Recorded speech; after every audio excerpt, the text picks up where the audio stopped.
Hello everyone, how are you doing? Nats here and welcome back with another quick tutorial. In today's, I'm gonna show how to reset Microsoft PowerPoint to default settings in Windows 10, Windows 11, Windows 8, Windows 7. The first step is go to the start menu and type Registry Editor. Right click and select Run as Administrator. If you receive a user account control, click on Yes. And in this new window, expand this option or navigate to this directory.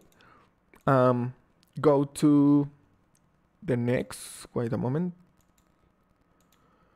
Go to HKey current user, select software, select Microsoft,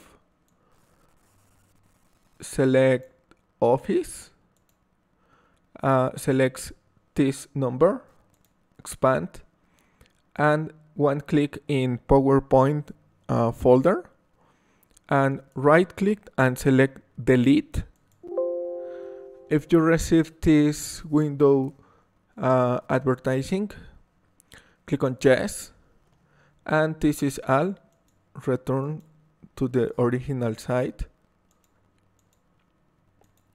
and click on Close. And to apply the change, restart your computer. Go to the Start menu, select the Power Up button and click on Restart.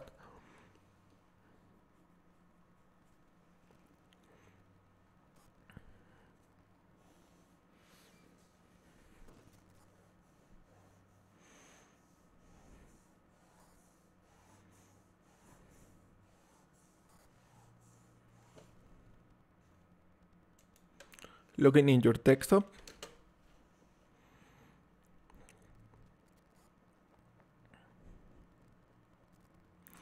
And this is all. Your Microsoft PowerPoint has been reset to default. Thanks for watching. Don't forget to subscribe and see you in the next tutorial. Goodbye.